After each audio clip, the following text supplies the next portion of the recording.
Right now, as I sit here, the temperature outside is 43 degrees. And that's the reason why I've decided to make this video indoors today. I've got my overhead ceiling fan on, and that's pushing a nice breeze down on me, which is helping to keep me cool. But the real reason for putting this video out today is to show you the bit that nobody shows you in the brochures. And that's an honest look at what it's really like to live here and deal with these Spanish summers and the extreme heat year after year. Now, first of all, I think it's really important to state that this isn't a freak one-off. These kinds of temperatures are pretty much completely normal this time of the year in Andalucía. Another thing as well is, even though we've got 43 degrees outside, don't think that the evenings are much colder, because they barely shift. Around the time that you're looking to sleep, temperatures will still be hovering around 35, 36 degrees. And that's not for a night or two. That is for weeks and weeks and weeks on end.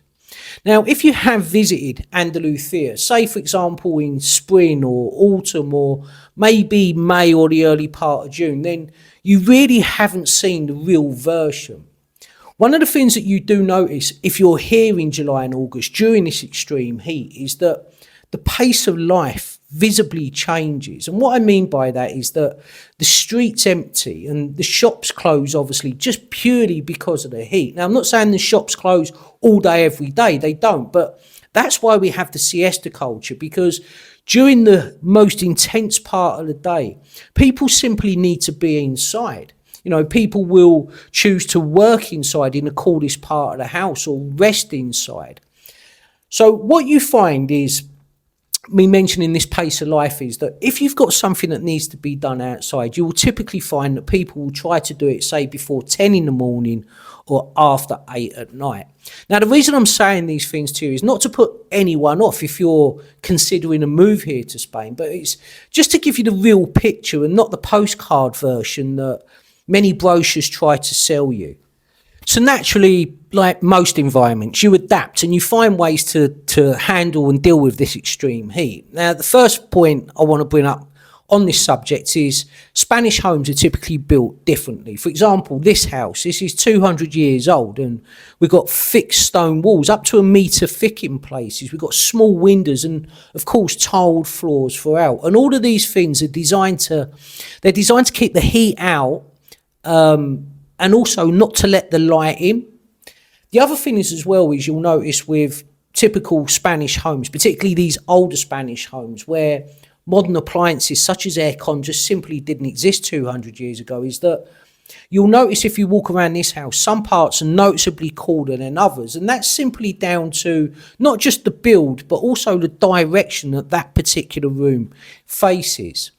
One of the other things as well, I touched on it briefly just now, is that the timing shifts completely differently in Andalucía in July and August. Mornings and evenings are really the time that you'll see people being most active. And as I mentioned just now, certainly before 10 o'clock in the morning, if you go to any shop, for example, a supermarket, a bank or anything like that, before 10 a.m, you'll typically queue. After 10 a.m, you'll probably walk straight in and get served straight away. And that's because people know to get out and get things done before 10 in the morning is the best time to do it. However, if you want to do things in the evening, say, I don't know, you want to do a little bit of gardening or whatever it may be, then you'll typically find that people will do that after 8 p.m. Again, because during the day, it's just simply too hot. Then, of course, one of the other things as well that you'll notice is the siesta culture really becomes a genuine reason why it's apparent in July and August. And that is because during that midday sun, I'd say between midday and say 5 p.m, I think that's when the sun's at its hottest. So that siesta culture allows people to go indoors and to rest and to try and stay out the sun. Another thing is as well, of course, to help with the coping is fans and air conditioning. Now, in here, for example, as I mentioned, I've got an overhead fan, and you will be amazed how good and how comfortable this room is to sit in right now, even though we've got 43 degrees outside. Now, a lot of these older Spanish houses are not like, say, the modern apartment blocks. This house, for example, when we bought it, had zero air conditioning. We've now put air conditioning in, but I think that's one of the things that surprises a lot of people if they're considering buying and they start looking at rural properties, is that they don't all have aircon. So do bear that in mind if you're considering a relocation to rural Andalucía. Another reason as well that a lot of these older rural houses don't have aircon is that people that typically live here, particularly the older generations that have been born here, are all about simple living. So, they know the cost of running an aircon unit, how much that can add to the electricity bill. So they'll typically just put themselves in the darkest, coolest place in the house, and they'll have a fan running. Another thing as well that helps you to adapt is learning your surroundings. Now, that does take a summer or two. I'm not going to lie. I've been here 21 years and I still learn every single year how to cope with the heat a little bit better. But at the minimum, it's going to take you a summer or two to work out what works best for you. Some of the things that I know newcomers that have moved to Andalucía have said to me over the years is that they're surprised that the heat doesn't fully drop off at night in the peak of summer. And as I mentioned, we've still got that intense heat, 35, 36 degrees, even around 10, 11, even at midnight when you're trying to sleep. Another thing is as well that newcomers have spoken to me about over the years is they didn't realise how daily life reorganises itself completely during July and August. They're used to British opening hours, I suppose, and then when they come here and things just shut for the mid-afternoon and then reopen up again in the evening, takes a bit of getting used to. Now, I'm not going to lie, the first summer is going to be your most intense summer, and you will adjust as every year goes by, but I'm going to be completely blunt with you. You'll adjust, but it doesn't get easier. As a prime example, my parents have been here since the year 2000, and they've just this year decided that it's simply too much for them now, this heat. They're in their 70s, mid-70s, so they've decided to move back to the UK. And like I say, they've been here 26 years, so they've had 26 summers here.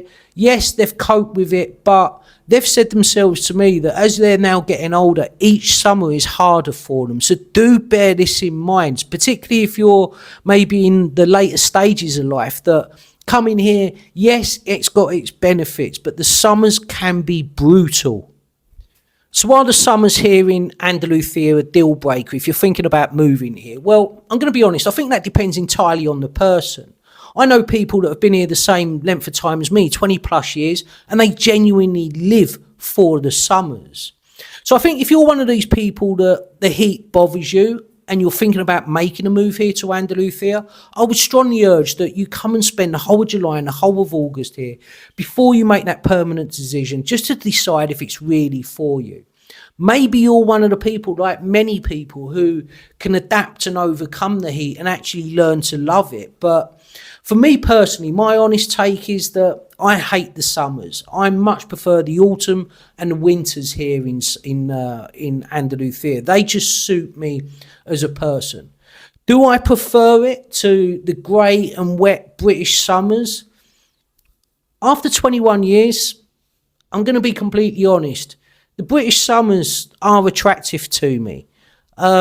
Yes, of course, I don't like the grey skies, with the low, where it feels as though the sky's coming down on you. But at least you can get things done in England in the summer. Whereas here, like I say, depending on the person, but for me personally, if I could escape July and August in Andalucía, I'd happily do that. So what are some practical safety notes, if you like, that I can give you? Well, first of all, I think it's common sense. Stay hydrated. I mean, I drink probably 6 of these a day, and these are like a litre a piece. You just need to stay hydrated. It's so important. The other thing is as well, we mentioned it, is just avoid being outside between midday and 5 p.m. It's different if you're here on holiday, of course, but I'm talking about if you live here, because it's genuinely just too much. Another thing is as well is you see it going on here in the village, but check on the elderly. That's something that goes on in these small communities, and it's something that's genuinely nice to do. And lastly, if you're thinking about renting or buying here, I would certainly ask about the orientation of the property. Ask if it's got shutters. Does it have air conditioning? All of these things are really important before you make any kind of commitment. Okay guys, that's been my honest version, not the brochure version, of what it's really like to live with this kind of heat here in Andalucía in July and August. If you've got any questions or you want to leave me a comment, pop them below. I reply to all of them.